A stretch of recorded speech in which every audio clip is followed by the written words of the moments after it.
Well, hey, Vibrant.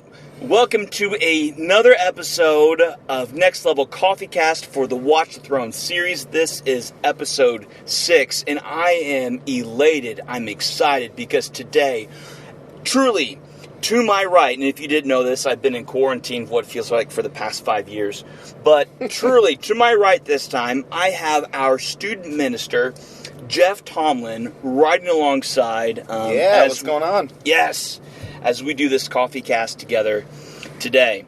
So, Jeff and I are over here on the East Shore. We hit up this little coffee joint on a corner called Denim Coffee. Jeff, I think we were over here not long after you started. It was you, Drew, and I, and I think we happened to walk past or drive past this. And we were like, we really need to check this coffee shop out. Yeah, oh, definitely. I mean, you guys were giving me a little tour of the city, and we were checking out different areas in Harrisburg, spending some good time downtown. And, man, when I saw the signs and everything for it, I was like, man, we've got to grab a cup of coffee here. So yes. I kind of feel like, maybe that was part of the inspiration for this whole Coffecast thing, is just grabbing a cup of coffee with some pastors, huh? You know what, Jeff? If that puts a smile on your face it does. Warms the cockles of your heart, then yes. Spending time with my pastoral friends here really does warm my heart. I enjoy spending time with y'all.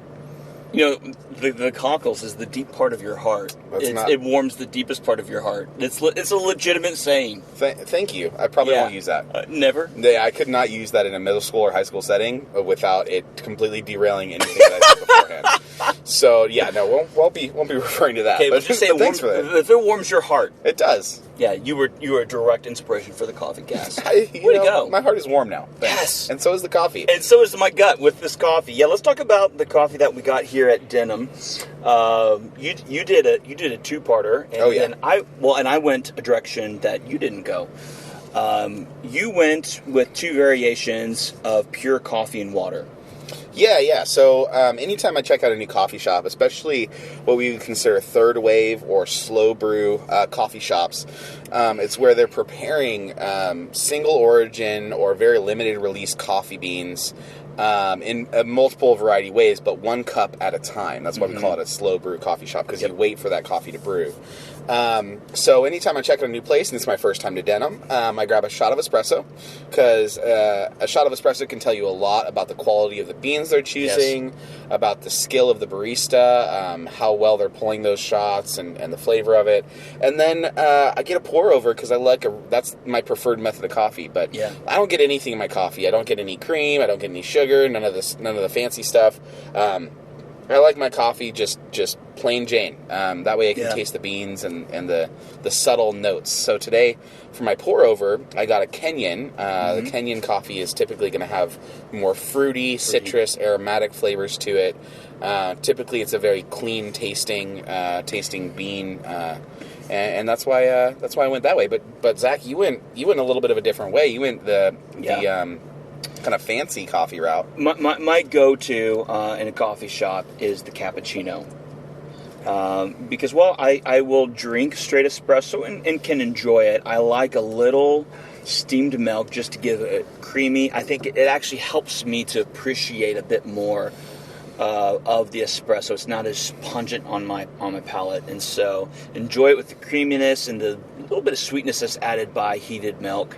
And then the majority of the cup is frothed milk, and just letting that espresso move through that frothed milk and hit my palate. I love it. And I told them, I don't know how you feel, Jeff, but around here, this is probably the best espresso I've had.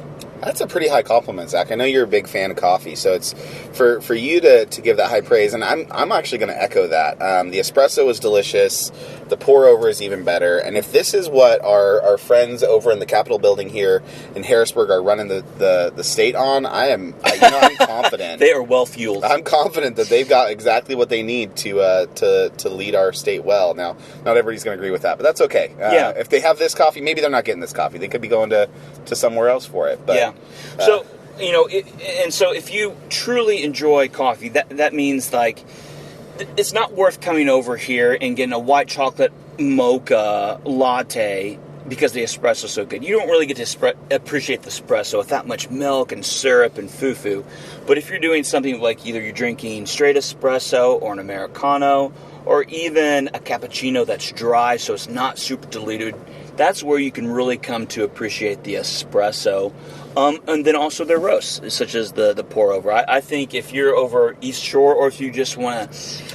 if you live West Shore and you want to take a little bit of a drive to a place that's really a quality coffee shop, Denham's worth the checking out. Yeah, they do have the two locations. There's the one here in that we're at down in downtown Harrisburg, but there's also one over in your neck of the woods, right? Over in Carlisle. In Carlisle, absolutely. I'm kind of ashamed that I haven't checked it out yet, but I definitely know that will be a must here in the near future. I think there's another coffee shop that you've been to in Carlisle. Square Bean? Yeah, I've been to Square Bean as well. Okay. I live in Carlisle and I haven't been to either of those yet, so I'm going to have to step up my...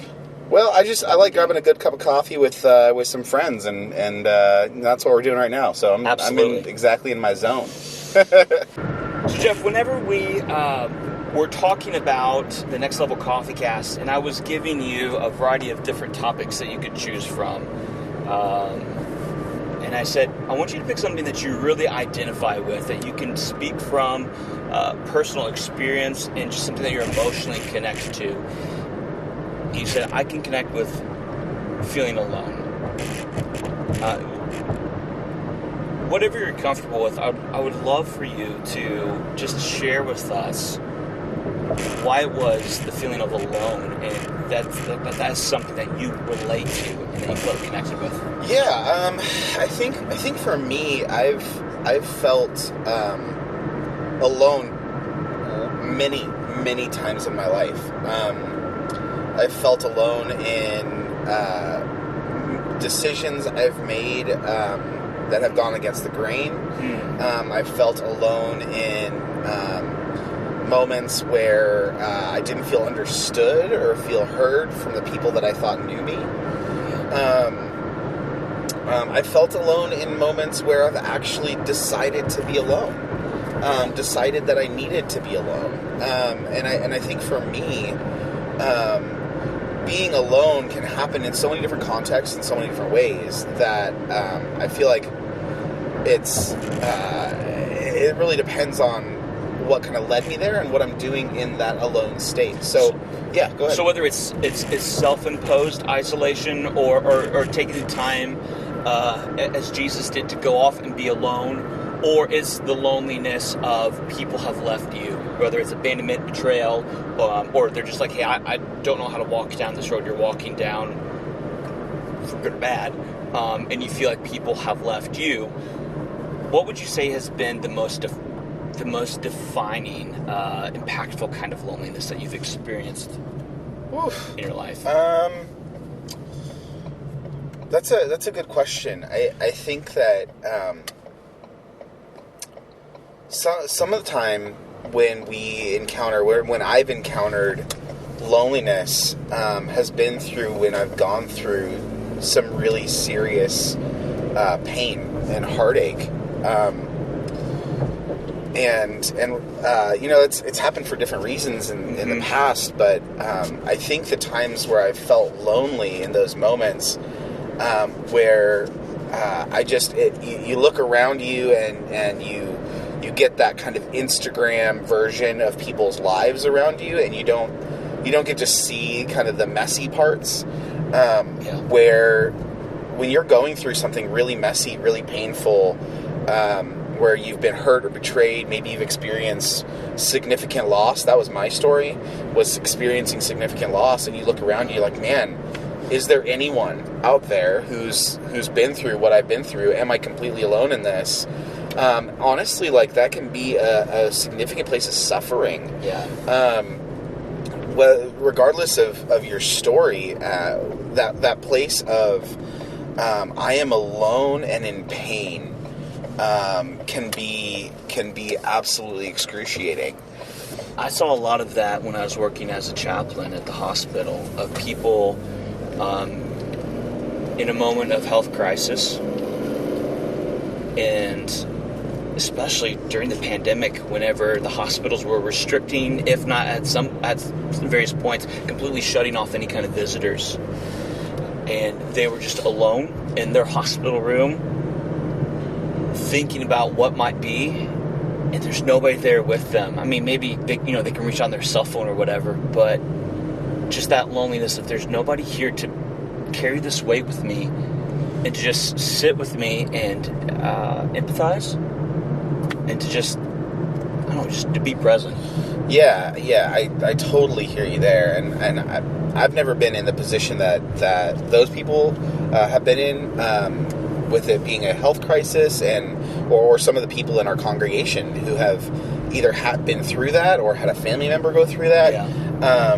But I can relate to that feeling of feeling like you're suffering alone, or that nobody's there in your corner, nobody's there with you. It's incredibly painful. I think, and we talked about this a little bit kind of earlier in the week, but I think there's a difference between being alone and being lonely, and that feeling of abandonment. Mm-hmm. Absolutely. As believers, we have the opportunity to be alone and yet still enter into the communion of Christ in the Trinity. That 3-in-1 dynamic of God Father and God the Father, the Son, and the Holy Spirit, and the unity that they've invited us into in the family of God. When we're alone, we have the opportunity as Christians to choose to enter into that relationship, right? Yeah. And so the times for me, I've been alone in my pain, but there have been times in that moment where I don't know what it is. Maybe it's I heard the right sermon, or I listened to the right worship song, but it snapped me into the understanding of, wait, hold on. I am alone. I am in pain, but God is near to the brokenhearted. He comforts those who mourn. Yes. It's these promises through Scripture of God's commitment to us in the midst of our loneliness, not necessarily to automatically remove it or remove us from that, but to be present with us in the midst of it. That is so, it brings joy and hope to my heart. But how often we as Christians, or anybody, but even as Christians, we seem to forget that the greatest companionship that we can have is with God. And so we go to our friendships and our small groups and stuff and all these family gatherings, and we busy ourselves with all these relationships that are good, but ultimately my wife, my children, my life group, my friends aren't my Savior. They aren't my healer. And where the writer of Hebrews talks about that Jesus is our great high priest, that he has experienced our weaknesses and temptations, that he is our empathizer. He knows what we have gone through, and he has conquered it. So what greater person could you possibly put yourself in community with than Jesus, the great high priest? And I think where I'm going with this is sometimes that time when there's nobody else around, and we go, wait, okay, maybe all those distractions have kind of been put aside. Maybe I just need to really focus on my community with Jesus right now. Instead of going out and getting coffee with my buddies or whatnot, you realize, and there's been so many times in my life where I look back on my life and gone, oh my gosh, over the past weeks, what kind of just one-on-one time have I had with God? And I think sometimes we can be surrounded by people and feel completely alone. And I think it's what we do with that feeling of being alone, that feeling of loneliness. Do we answer the call that God has for our heart? Because He wants our attention. He wants our relationship. If there's one chief end to humanity's purpose, right? It's to connect with God, to love God and be loved by Him. Right. It's that relationship is the chief end to humanity's purpose, is communion and relationship with God Himself. And sometimes I think that moment of loneliness or that season, I don't know. I mean, our family, I have friends and family, and I'm sure there's people in our community that have gone through a feeling of loneliness that has lasted for maybe years. Yeah. But I think sometimes, most of the time, in that moment of loneliness, that season of loneliness, those years of loneliness, God, He wants our heart. Yeah. He wants our attention. He wants us to cry out to Him. How many times in David's writings in the Psalms did David just really earnestly, I feel this guttural call from David in the Psalms of, God, where are you? Yeah. I need you. I'm feeling broken. I'm feeling abandoned. I'm feeling lost. I don't have hope. God, where are you in this moment? And God's response is, I never left. Right. You know, and I think, I mean, and for my story, again, me and my wife, we felt significant loss over the last 5 years of our marriage through various reasons. And it's the moments where we turned to Christ in our loneliness, in our pain, and said, God, I'm angry, I need you, I feel broken, where are you? That He responded in so much power. His nearness is to those who cry out to Him in earnest. Yeah. That's the invitation, and my story has a lot of different moments like that. But over the years, I've struggled with different mental health crises, whether it's depression or anxiety. And in those moments of depression, anxiety, those seasons of depression, those years of depression and anxiety, when I chose to respond to God's invitation with, God, I need you, draw near to me, His response was a resounding, I love you, I'm here. Yes. And it was a moment of restoration for me. Yeah. Now, I didn't always choose that. There's been moments where in my depression or in my anxiety, in my loneliness, I chose to say, God, I don't want anything to do with you. God, I don't want your nearness. I don't want your presence. And God is so kind to us that He lets us choose our response. Or we seek to find that kind of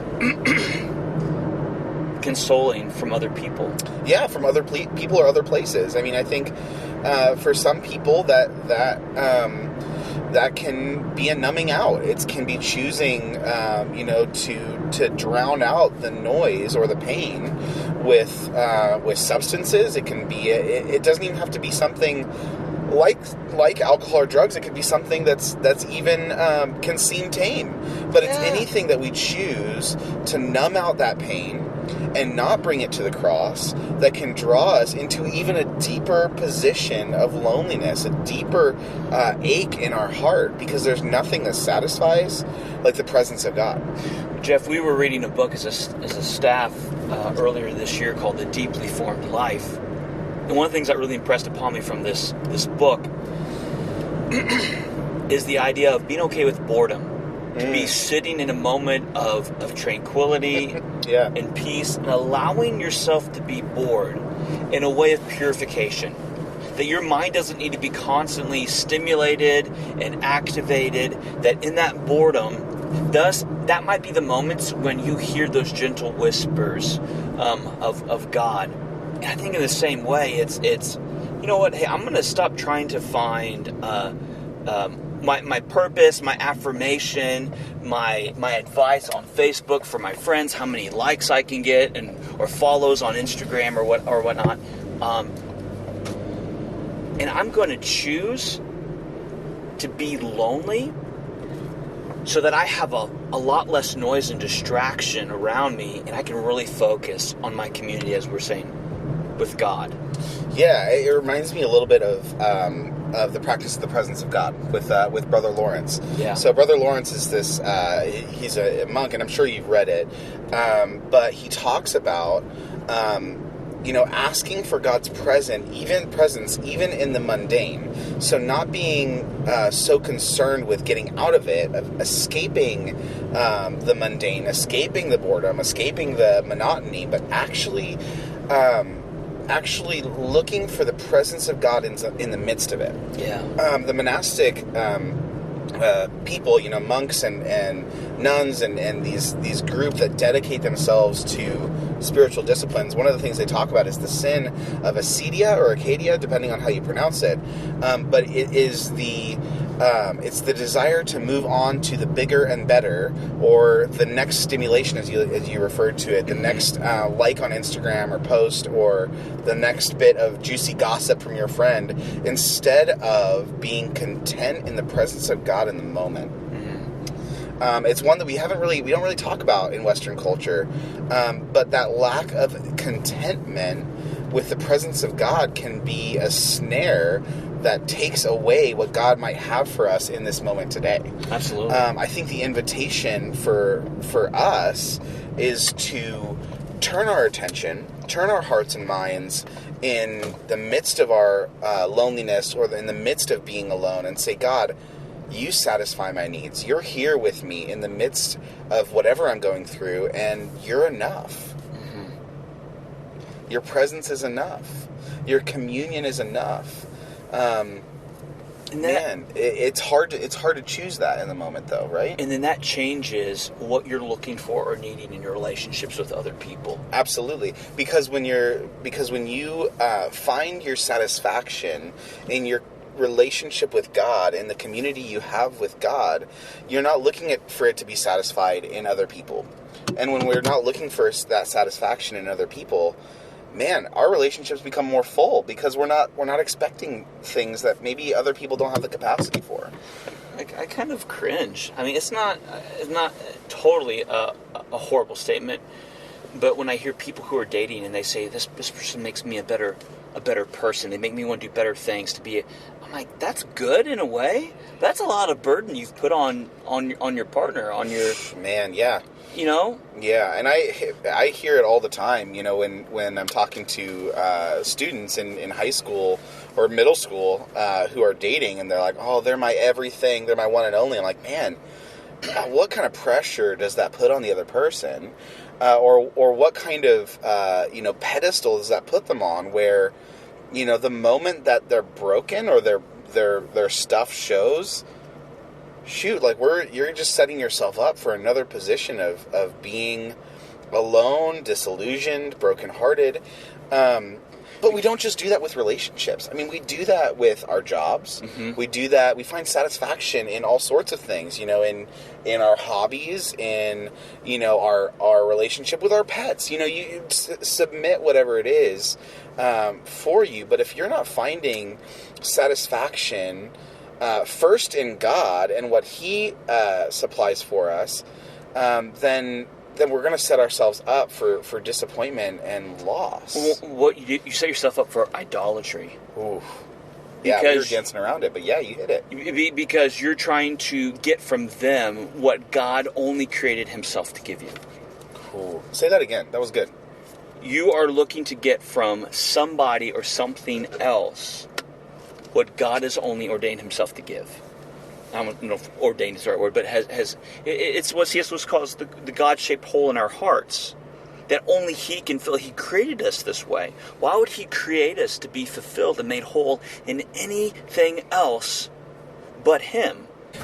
I think for me, Zach, I think when I think about those lonely moments, when I think about those times where I positioned myself to have connection with God, whether I'm feeling alone, whether I've been abandoned or betrayed, whether I've been isolated, whether intentionally or unintentionally, I think that it's first that position of, God, I want to let you be the one that satisfies my heart and satisfy my emotion and my needs.